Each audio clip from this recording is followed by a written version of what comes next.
Olá, sejam todos muito bem-vindos ao Congresso Brasileiro de Treinamento Físico e Nutrição Esportiva. Eu estou muito feliz de estar aqui com vocês hoje. Para quem não me conhece, eu sou o Fabrício de Grandes, eu sou um dos diretores desse congresso, cuido da parte de nutrição esportiva. Tá? Eu trouxe o que de melhor eu podia trazer para vocês. Eu quero também parabenizar quem está aqui se dedicando a estudar, a entender mais sobre esse mundo fitness, sobre esse mundo da saúde. Eu sei que tem médicos, eu sei que tem fisioterapeutas, eu sei que tem nutricionistas, eu sei que tem profissionais de educação física, psicólogos, pessoas de todas as áreas aqui, é, adquirindo mais conhecimento ainda para levar para o seu cliente, para o seu paciente e para difundir entre as pessoas, né? Que é o propósito desse congresso, é trazer muito conhecimento técnico, prático e científico para que a gente fique voando na área, tá bem? Então, novamente, me apresentando, meu nome é Fabrício de Grandes, agradeço demais, parabenizo vocês, tá, por serem pessoas que são diferentes e que estão afim desse projeto que a PhysioWorks traz hoje para vocês aqui, esse projeto maravilhoso que, cara, eu fico sem palavras para descrever tudo que vai envolver isso, são mais de 30 palestras, de pessoas que eu confio muito e que vão trazer muita coisa para vocês. Então, sem mais enrolação, vamos lá, vamos mostrar o que eu vim trazer hoje aqui para vocês. A ideia dessa palestra inicial é o que eu preciso para prescrever uma dieta.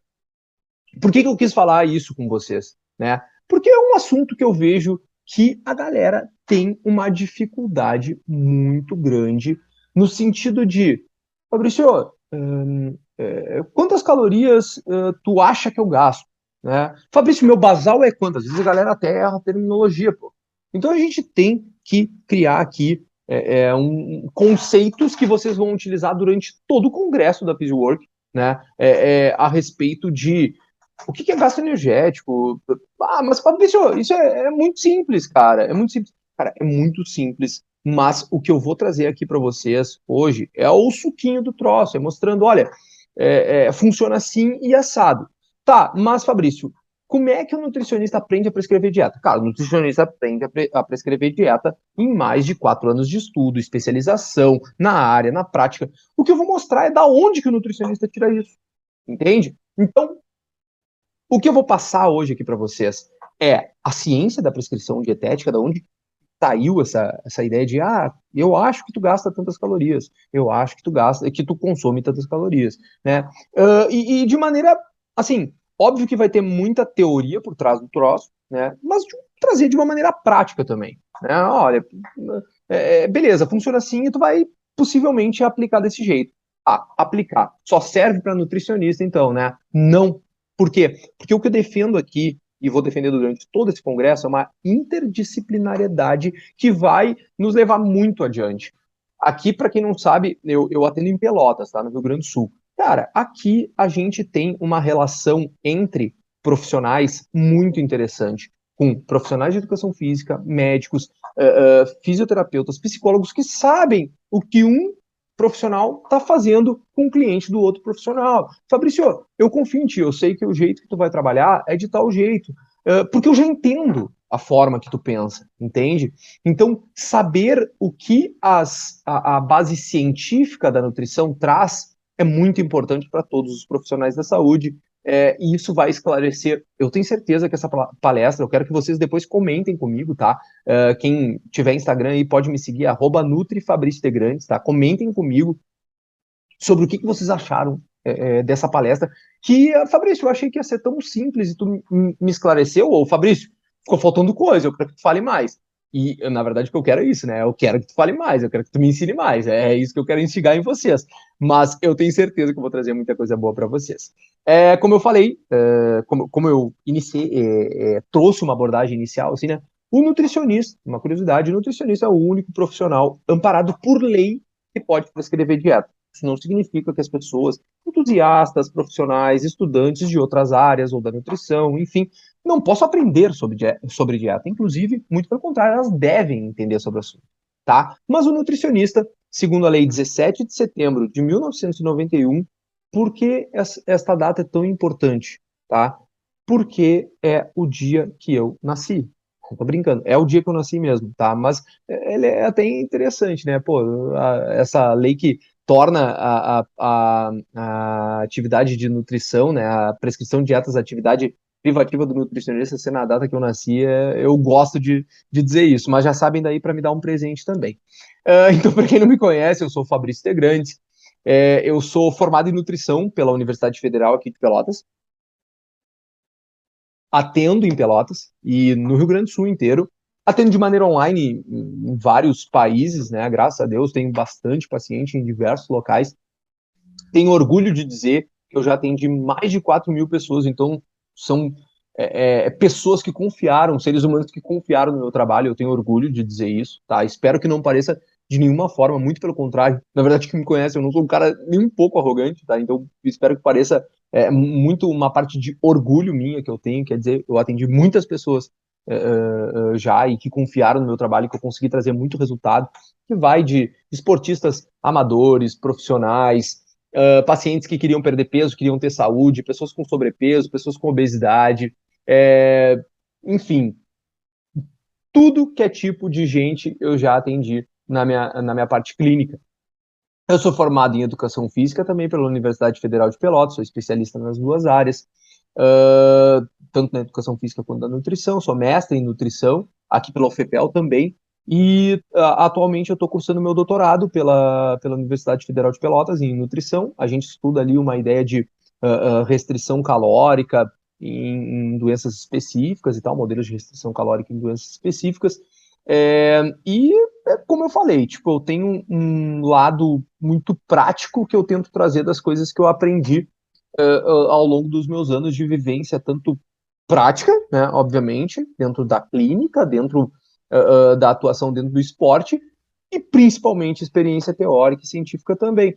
Então, eu vou trazer o que vocês precisam para entender o conceito de prescrição e até para prescrever uma dieta, que vai de conceitos importantes sobre o tema, componentes da estrutura de uma dieta e como se formula ela. Então, nada mais justo do que eu começar com a origem da nutrição como ciência, né? Eu acho que a gente, como profissional, precisa conhecer as nossas origens, a nossa história. Aqui eu trago uma figura do Antoine Lavoisier, né? Ele participou do processo mais importante dentro da Revolução Química, que a gente chamou na França do século XVIII, onde ele entendeu conceitos melhores sobre energia química dos alimentos, ele fazia experimentos nesse sentido, e que de alguma forma a gente começou a compreender que, cara, olha, tem alguma coisa aqui dentro. Tem alguma coisa aqui dentro. E a partir dali a gente começou até o ano 1950, a gente já sabia praticamente todas as vitaminas que existiam na possibilidade de alimentos, né? E ao lado, uma bomba, um indivíduo saindo de uma bomba calorimétrica que pertencia ao Wilbur Atwater, né? O Dr. Wilbur Atwater, para quem é da nutrição, deve ter pensado, Atwater? Peraí, mano, eu já ouvi esse nome. Atwater é o cara dos fatores de Atwater. Para quem não sabe, é aquele cara que atribuiu calorias a macronutrientes. Assim, a gente fala de maneira simplista, né? Mas é a melhor forma de tratar que, por exemplo, 1 grama de proteína tem 4 calorias, 1 grama de lipídio, de gordura, né? Tem 9 quilocalorias. Da onde que saiu isso? Quem começou a distribuir isso foi Atwater, com a ideia de calorímetro de bomba para alimentos e tal, e descobriu que os alimentos produziam energia, entendeu os conceitos de energia, de caloria. Aqui no Brasil gera muita confusão, mas a gente sabe que a caloria, aqui no Brasil a gente trata como caloria, né? Com C maiúsculo, caloria significa 1.000 calorias com C minúsculo. Não vou entrar nesses conceitos muito específicos, né? É uma abordagem mais dinâmica do troço. E lá nos Estados Unidos, por exemplo, os caras chamam de quilojoule, joule, enfim.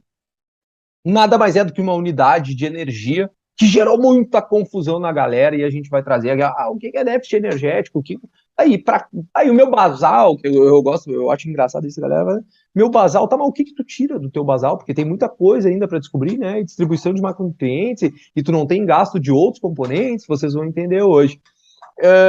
Obviamente que vários outros pesquisadores importantes ao longo do processo histórico de desenvolvimento da nutrição foram muito importantes, mas eu trouxe mais como uma abordagem inicial. A gente tem, por exemplo, o Pedro Escudeiro, pai da nutrição aqui na América Latina, Aqui no Brasil, a gente tem a faculdade da USP como emblemática, no sentido de ser a primeira faculdade de nutrição do Brasil.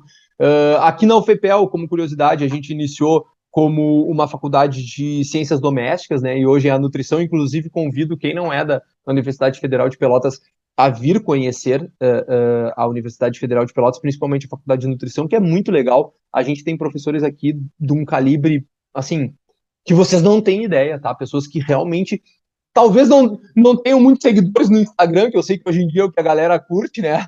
Mas, assim, são pessoas que têm realmente um know-how muito forte, tá? Então, tipo assim, pessoas que têm uma expertise do troço que, assim, ó, vocês não vão ver em nenhum lugar do Instagram, nenhum lugar de Facebook, mas que com certeza vale a pena conhecer, tá bem?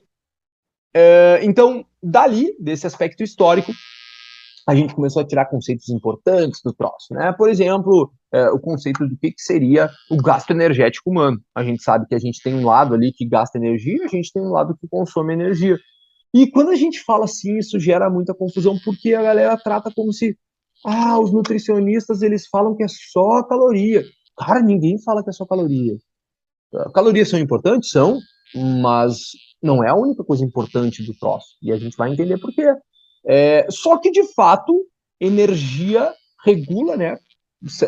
Pelo menos segundo a fisiologia e até mesmo segundo a física, a gente controla massas a partir de energia, né? Então, isso gerou muita confusão, porque a galera não se ateve a parar e pensar sobre como é que eu posso explicar? Sobre tudo que engloba esse conceito, sabe? Que não é só caloria que a gente come, caloria que a gente gasta, não é só isso. Não é só... Por exemplo, tá? Por exemplo, aqui nessa imagem, a gente tem como funciona, tá? O centro de regulação, a regulação do apetite, regulação de sistemas de recompensa, de saciedade, enfim, por vias hormonais, né? Porque quando. Não, insulina é que engorda. Não, não, carboidrato é que engorda. Cara, não funciona assim.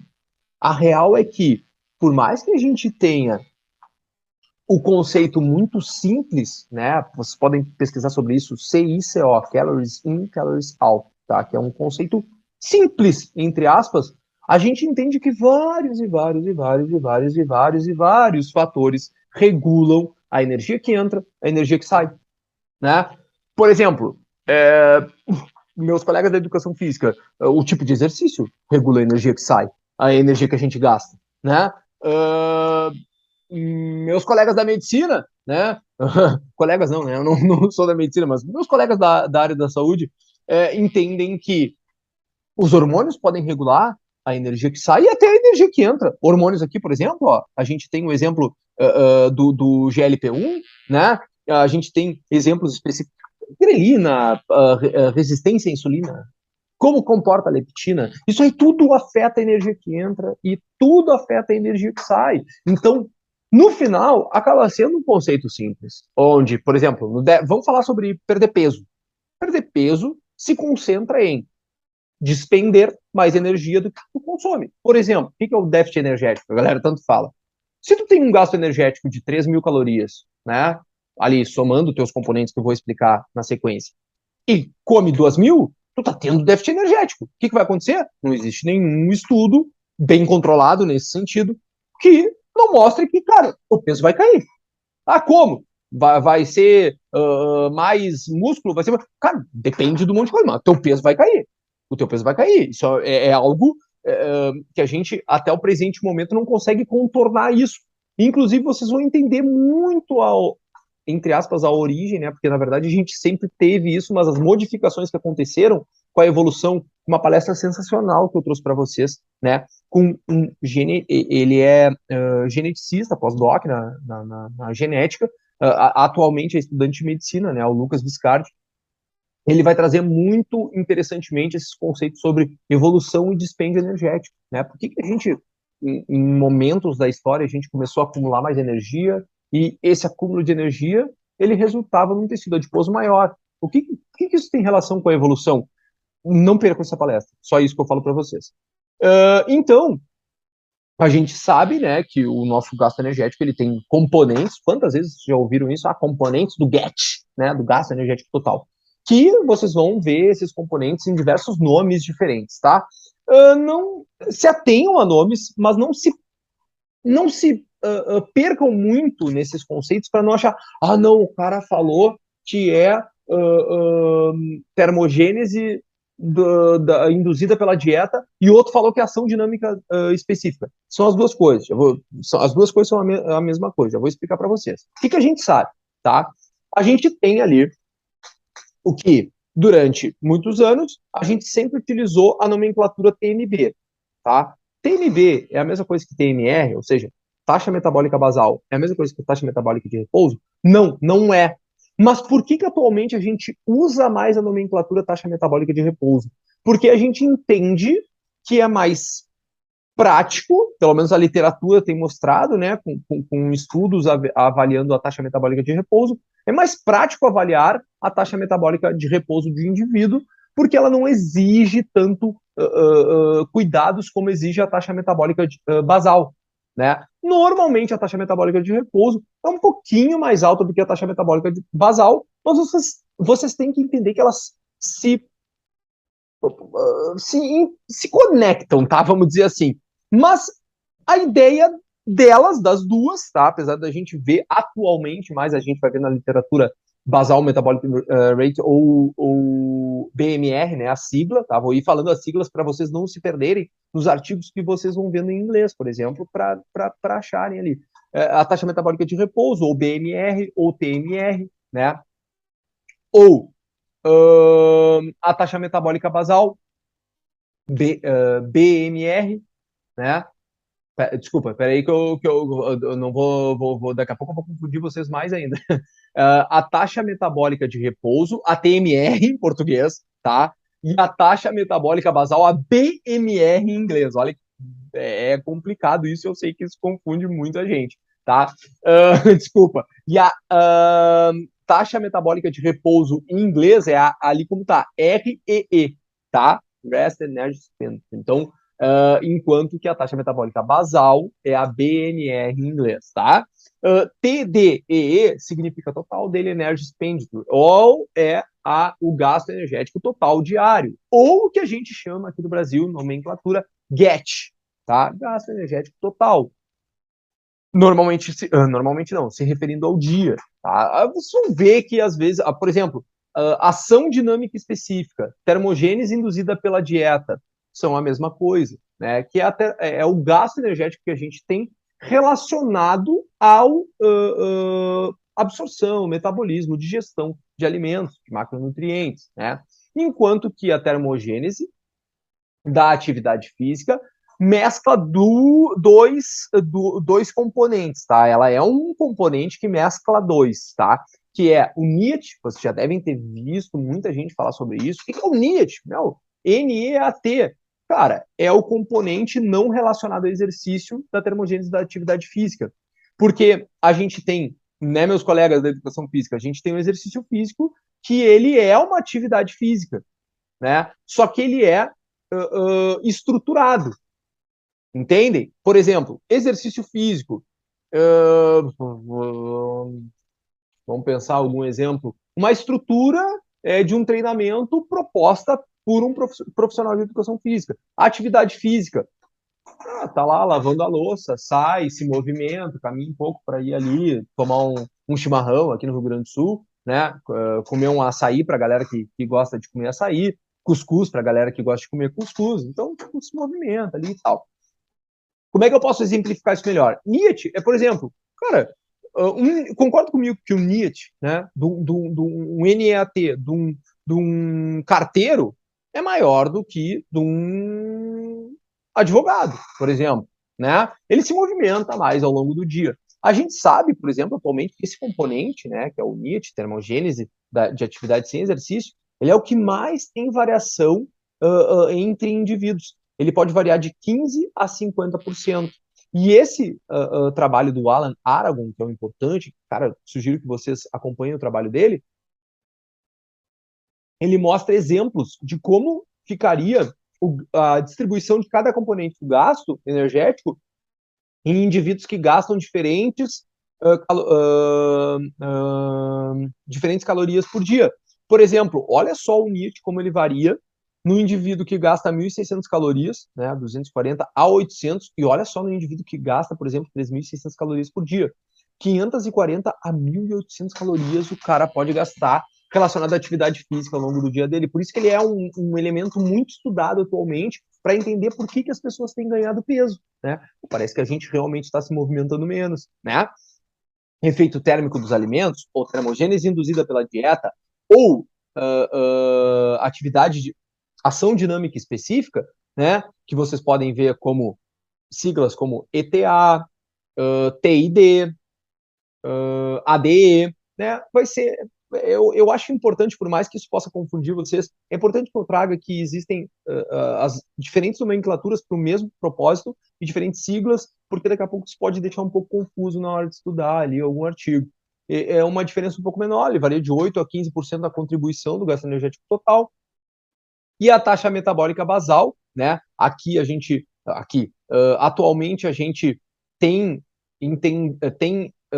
observado mais na literatura a taxa metabólica de repouso, porque ela é mais fácil de medir, digamos assim, entre várias aspas, não é tão fácil assim, né? Mas ela é um pouco mais tranquila de medir do que a taxa metabólica basal, mas entendam que ela faz menção a uma situação muito parecida.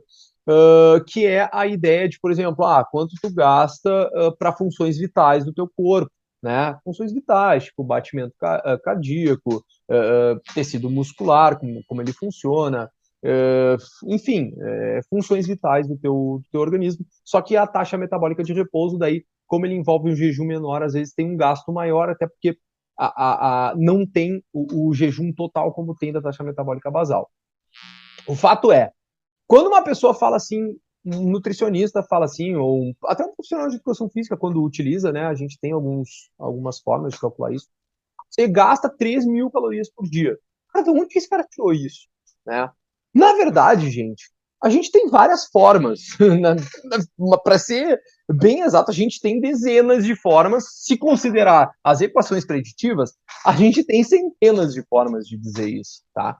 Mas, basicamente, a gente tem aquelas formas que vão ser utilizadas em laboratório e algumas que são até difíceis de ser usadas em laboratório pelo custo, pela onerosidade, que é o troço, né?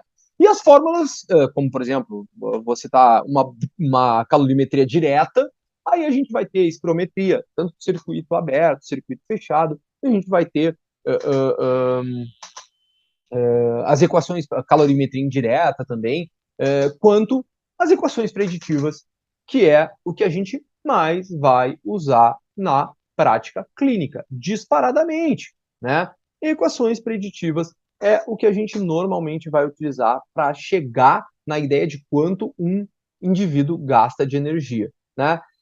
Na clínica, a gente tem normalmente 3 possibilidades que eu considero, tá? Ou tu estima o troço de diversas formas, eu vou explicar para vocês. Ou tu chuta, o que não recomendo para ninguém, né? Ou tu rastreia e traqueia, que é uma forma que eu tenho curtido muito utilizar, dá para usar de diversas formas e funciona, tá? Para estimar, então, eu já expliquei para vocês, a gente tem 3 componentes principais, sendo que a termogênese da atividade física se subdivide em NIAT e termogênese e gasto energético em exercício, então são 2 componentes, o NIAT, né, dentro da termogênese da atividade física aqui, e o gasto energético em exercício físico. A taxa metabólica de repouso, a gente vai utilizar a seita mais atualmente nos cálculos, e a termogênese induzida pela dieta. Então, para os cálculos, se vocês me permitem, tá? Só para dar um exemplo, eu vou sair do slide e depois eu volto, vou ficar aqui na tela e tal, porque eu quero só utilizar algum exemplo aqui para vocês. Essas fórmulas que eu trago aqui, é as fórmulas que normalmente a gente costuma utilizar mais com indivíduos esportistas, amadores e profissionais. A fórmula de Owen é uma fórmula muito interessante, junto com a fórmula, as fórmulas da OMS também, para indivíduos eutróficos e tal. Eu gosto muito e acho bem aplicável as fórmulas de Cunningham, que mais atualmente, que também alguns usam a nomenclatura de Kat McArdle, mas quem criou foi Cunningham. A de Owen também tem uma aplicação para esportistas, né, de certa forma, Cunningham, que eu costumo utilizar. E as fórmulas de Owen para indivíduos, já vou dar exemplo para ficar mais claro um pouco para vocês entenderem, tá?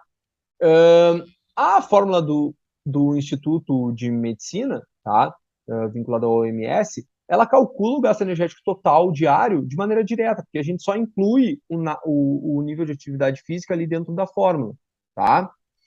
Já as outras fórmulas que eu trago aqui, algumas usam a massa livre de gordura, outras o peso, mas elas calculam o componente da TMR, né, da taxa metabólica de repouso, né? Aqui, a fórmula de Tinsley, Cunningham também, que dá para utilizar bem interessantemente com indivíduos com percentual de gordura um pouco menor, e a fórmula de Mifflin-Santior, que é uma fórmula que tem uma aplicabilidade interessante em sujeitos com obesidade e sobrepeso. Assim, e aí, Fabrício? Então só essas fórmulas? Não, cara, não. A gente tem na literatura literalmente, trocentas fórmulas que a gente pode aplicar nos pacientes. A gente não tem, é impossível de eu trazer para vocês todas as fórmulas, explicar cada uma para cada paciente, como eu falei, faculdade de nutrição, 4 anos, mais especialização, mas então, tipo, não tem como eu trazer isso para vocês aí em 40, 50 minutos, mas a gente basicamente, por exemplo, tá? Se a gente está lidando com um sujeito ali que a gente vai utilizar a fórmula de Tinsley, a gente vai pegar a TMR do cara e vai jogar ali a fórmula, ó, 25,9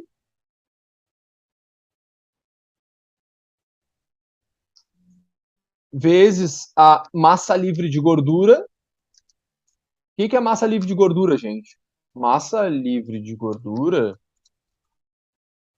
é a mesma coisa que massa magra, né? Então, por exemplo, se o teu paciente, cliente, etc., tem 80 quilos, né? E vamos usar um número inteiro aqui, 20% de gordura, né? Então ele tem 16 quilos de gordura.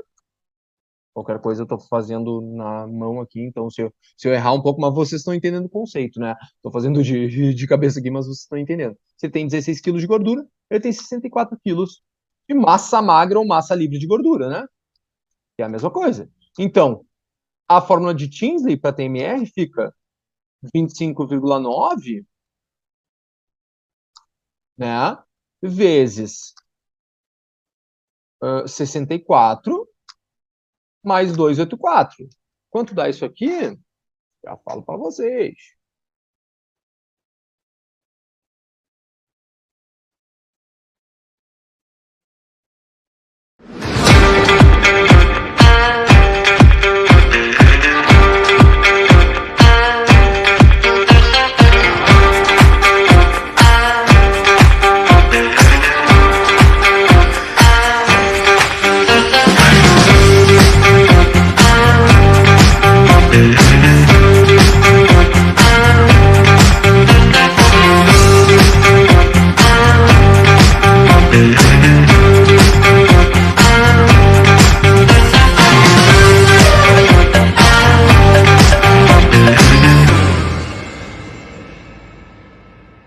Níveis de atividade física, tá? Que nada mais tá? A proporção entre o gasto energético total diário de um indivíduo, tá? Pelo gasto energético de repouso, tá? Então, a OMS classifica em 3 categorias, 1,4 até 1,69 para estilo de vida sedentário ou pouco ativo, 1,7 a 1,99 para ativo ou moderadamente ativo, e 2 a 2,4 para estilo de vida vigorosamente ativo. Já Cunningham traz uma proposta de para sedentário 1,2, levemente ativo 1,375, moderadamente ativo 1,55, muito ativo 1,725, extremamente ativo 1,9. O que a gente sabe? Com exceção de indivíduos muito treinados, tá? Muito treinados, que vão atingir ali 2,3, 2,4 no nível de atividade física, tá? Que é uma coisa muito absurda, tá? Seria um indivíduo que tem, sei lá, tem um gasto energético de 2.000 e vai um gasto energético total de sei lá, 4.000, dá 4.400. Bom, enfim, tô fazendo de cabeça que talvez eu não vou me arriscar muito, mas enfim. Enfim, é um nível de atividade física muito alto de ser atingido. Então, eu particularmente, tá? A literatura dá margem nesse sentido para eu dizer assim, como assim tu particularmente? Sim, eu tenho minhas convicções sobre algumas coisas a respeito do nível de atividade física.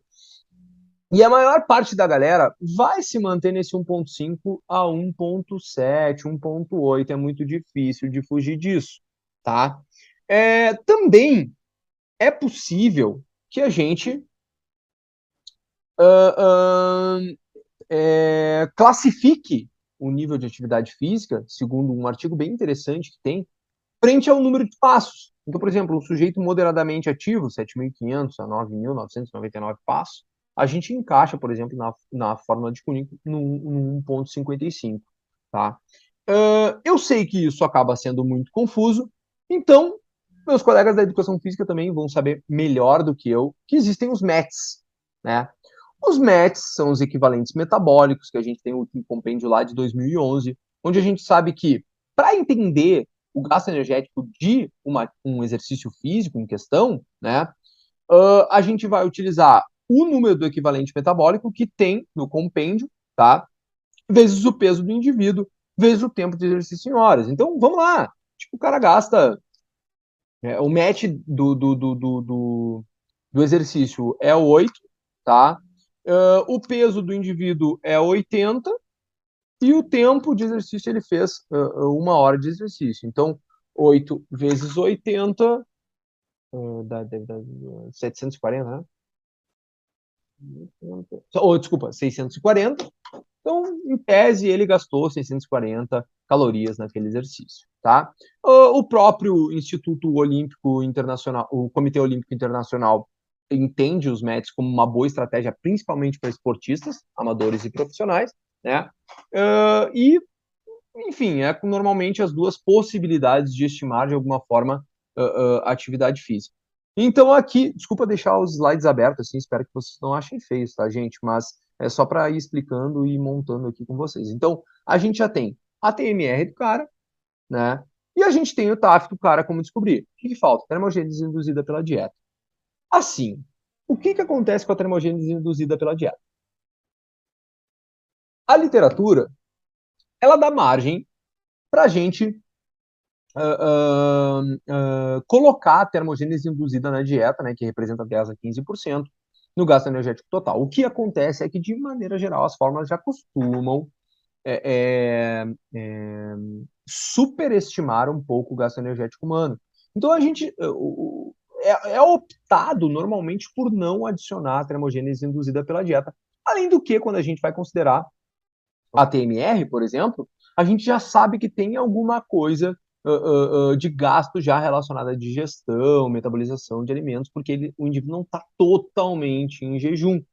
Além do que, mudanças na composição de macronutrientes não parecem afetar tanto o gasto energético como a gente achava, né? Por exemplo, tu fazer uma dieta isocalórica e comparar entre elas, o que é isocalórico? Duas dietas de 3.000 calorias comparadas entre elas, que uma tem 55% de carboidrato e a outra tem 45% de carboidrato, não parece que produz um efeito tão significativo a ponto da gente ter que se preocupar com isso e tal. Então, normalmente, a gente contextualiza no seguinte: o GET o gasto energético total do indivíduo, a TMR daquele indivíduo vezes o fator de atividade física, né? Então, por exemplo, a gente calculou aquela TMR do cara lá, se eu não me engano, foi em 1946, né? Se o fator de atividade dele, o nível de atividade dele é 1,55, então a gente tem aí um cara que, em tese, gasta 3.015 calorias aproximadamente, 3.016 calorias ele tem de gasto energético no dia dele, né? A outra possibilidade que a gente tem, principalmente com esportistas, e o Comitê Olímpico Internacional também apoia essa ideia dos METs e tal, é a gente trabalhar na seguinte estratégia. Calcular, por exemplo, digamos que o indivíduo ele é, além de atleta, né, desculpa, além de ter um modelo de atividade física, por exemplo, no estilo mais sedentário, ele tem um esporte específico que ele pratica. O que que o Comitê Olímpico, desculpa, o que que pode ser a estratégia passível de aplicabilidade nesse sentido? A gente pode, por exemplo, pegar, né, o que esse sujeito gasta no modelo que ele vive atualmente, por exemplo, ele tem um fator de atividade física de 1,55, mas ele tem ainda um match de 500 calorias que ele gasta no exercício dele. Então a gente vai adicionar, por exemplo, a gente tem essa possibilidade de trabalhar com GET igual a TMR vezes o fator de atividade física mais os METs que aquele indivíduo gasta. E é bem interessante. E é uma possibilidade bem, assim, que eu gosto de trabalhar com alguns esportistas especificamente. A gente tem a possibilidade de chutar, né? Vou voltar aqui só para a apresentação, da onde a gente está. Aqui. A gente tem a possibilidade de chutar, que isso não existe, né? Assim, o sujeito que adivinha quanto eu posso colocar, cara, isso não existe, né? É uma coisa que foge do âmbito profissional. E a gente tem, como eu falei, a ideia de rastreio, ou track, né? Os americanos chamam de track, lá, que eles trabalham com a ideia de modelos de rastreio, né? Com diversas formas de rastrear a quantidade energética que o indivíduo gasta. Por que que se usa isso? Tá? Porque, de fato, eu tenho que admitir uma coisa para vocês. Pô, vocês estão me olhando aqui até agora e o Fabrício vai falar isso. Cara, a gente tem problemas nas equações, que muitas delas subestimam, muitas delas superestimam. E o principal problema, diversas pessoas já passaram por diversos vamos lá, efeito ioiô, medicação para emagrecimento, pessoas que têm, a gente sabe que o metabolismo ele é completamente dinâmico, né? Ele não é uma coisa que a gente, não, tu tá gastando tanto e vai gastar isso. Não, tipo, ele é completamente dinâmico. Mesmo que a gente avalie o cara numa dissecação de cadáver e avaliar a composição corporal dele, e antes da dissecação a gente faça uma calorimetria direta numa bomba, cara, ainda assim o metabolismo é completamente dinâmico. Então, qual é o lance do track, né?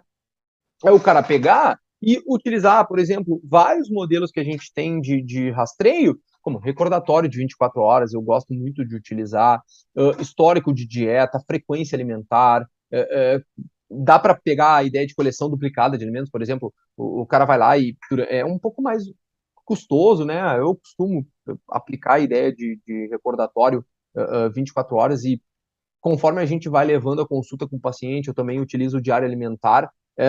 Posso dar o exemplo, porque tenho a autorização deles para fazer isso. Eu utilizo o Dietbox, tá, para fazer isso, e é a forma mais prática que eu tenho de fazer isso. Como? Cara, a gente conversa com o paciente, faz a anamnese, o recordatório depois de 24 horas, e vai jogando dentro da Hitbox. E vai vendo, não, realmente, a gente acha que ele vem comendo isso e tal. Parece que isso aqui no final dá 4.000 calorias, dá 3.000 calorias, dá 2.000 calorias. Qual é o grande lance do troço quando a gente faz um rastreio? Qual é o grande lance? Cara, se o indivíduo ele ganhou peso conforme o período que ele vem fazendo esse rastreio, né, que normalmente, eu não queria entrar tanto nesse assunto, mas que normalmente se comporta de 20 dias fazendo rastreio para se. Cara, quem está na prática clínica sabe que não é assim tão simples, né? Pô, tu ficar 20 dias acompanhando dia e noite o cara. Mas, por exemplo, tu trabalha num clube de futebol, os caras podem acabar fazendo isso, né? Mas normalmente o recordatório de 24 horas já costuma dar uma boa base do que vem acontecendo. E o lance é, cara, se o cara vem ganhando peso, possivelmente ele tem consumido mais calorias do que as calorias de manutenção. Se ele perdeu peso, possivelmente ele vem consumindo menos calorias do que as calorias de manutenção. O grande lance é que normalmente grande parte dessa galera vem num peso moderadamente estável, que se estabilizou, né, num certo período, e o que o cara nos procurou para ou ganhar peso, ou perder peso, ou ter performance, mas é uma coisa que eu observo muito na prática clínica, sendo bem honesto. A galera vem e tipo, meu, olha, não, realmente, eu cheguei nesses 100 quilos, que não é o meu peso, mas eu tô nesses 100 quilos porque eu venho comendo mal há um certo tempo, a gente faz o rastreio e descobre que, por exemplo, o cara consome 4.000 calorias por dia. ele vem consumindo 4.000 calorias por dia, aproximadamente, todos os dias e tal. Como funciona o negócio aqui, tá? A partir do momento que a gente tem as calorias que o cara vai estar consumindo e a ideia de distribuição de macronutrientes, lógico que não é tão simplista assim, mas a ideia dos fatores de Hotwater é trabalhar ali nas 4 calorias por 1 grama de carboidrato, 4 calorias por 1 grama de proteína, 9 calorias por 1 grama de lipídio. A partir daqui a gente faz tudo. A gente faz tudo. Por exemplo, se a gente sabe sobre os fatores de Atwater isso, a gente sabe que um alimento que tem 10 gramas de lipídio, 10 gramas de carboidrato, e eu vou botar 10 gramas para não me perder aqui no cálculo, né? 10 gramas de proteína, a gente sabe que esse alimento tem 90 calorias de lipídio, porque ele 9 calorias referente aos fatores, né? 40 calorias de carboidrato e 40 calorias de proteína, né? É uma coisa meio óbvia. Então, esse alimento tem aproximadamente, né, segundo os fatores de Atwater ali, 90 a mais, 170 quilocalorias. E isso pode ser utilizado no manejo do plano alimentar. Se esse plano tem 100 gramas de carboidrato, ele tem 400 calorias de carboidrato. Se ele tem 100 gramas de proteína, ele tem 400 calorias de proteína.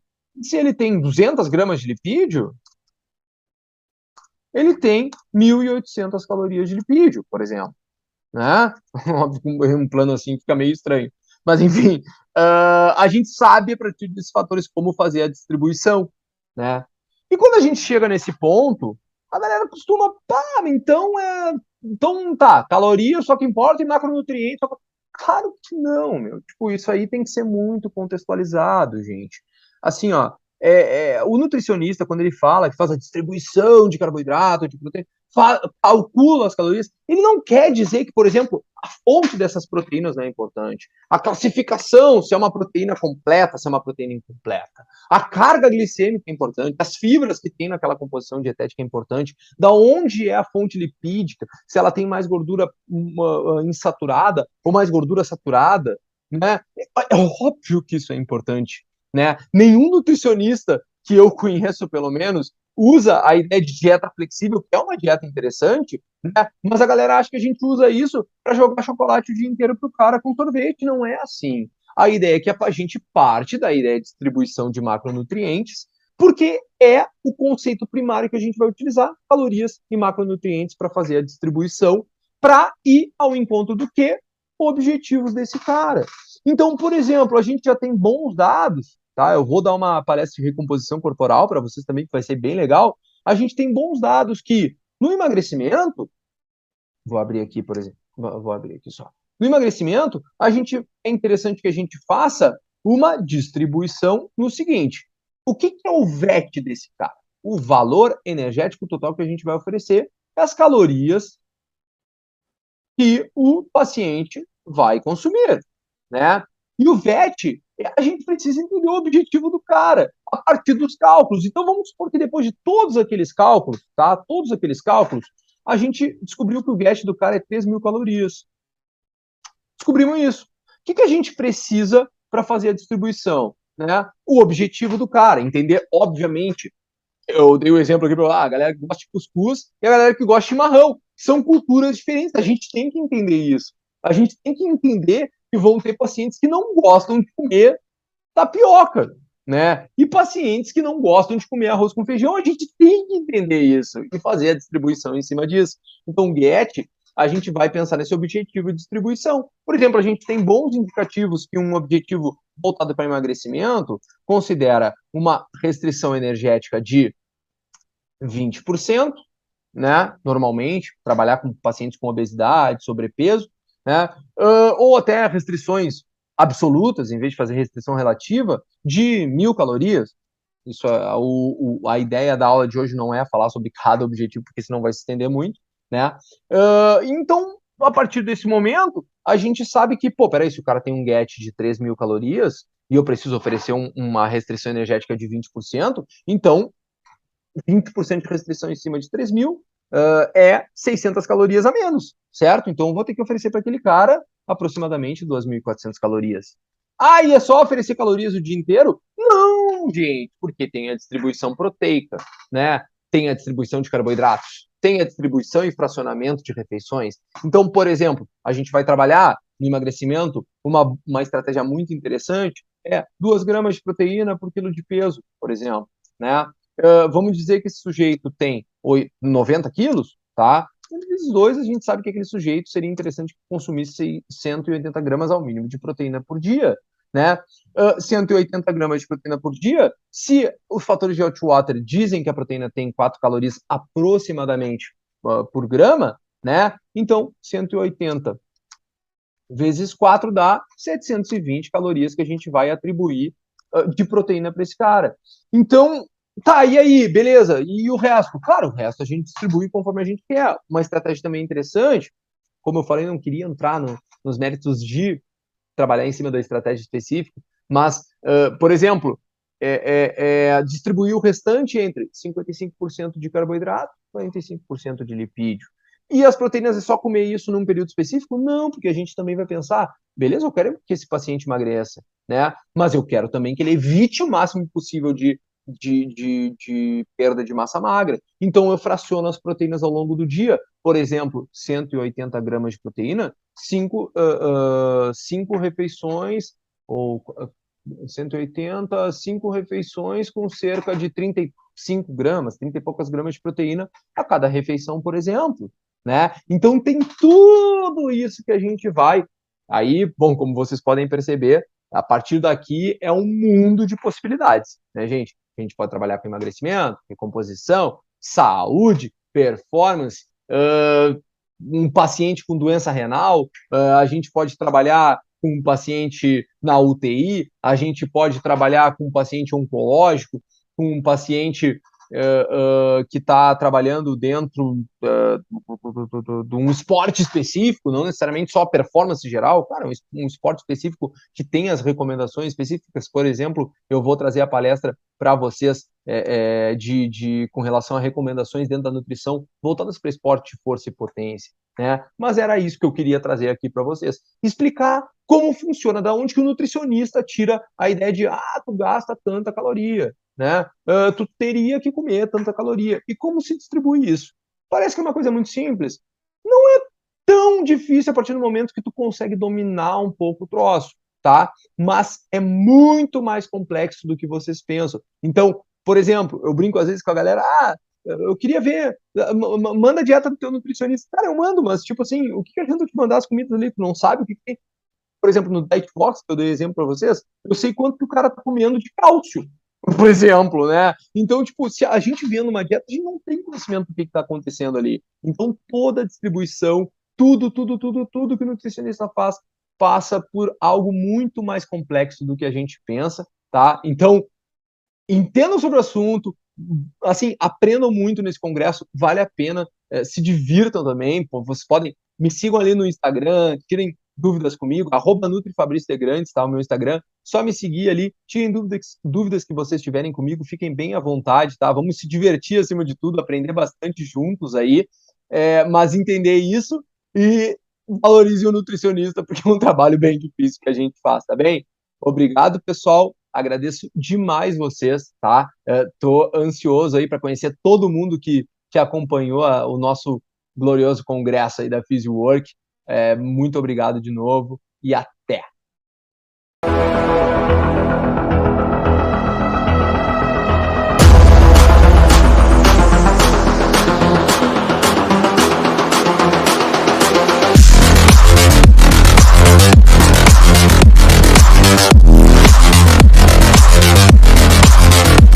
Possibly.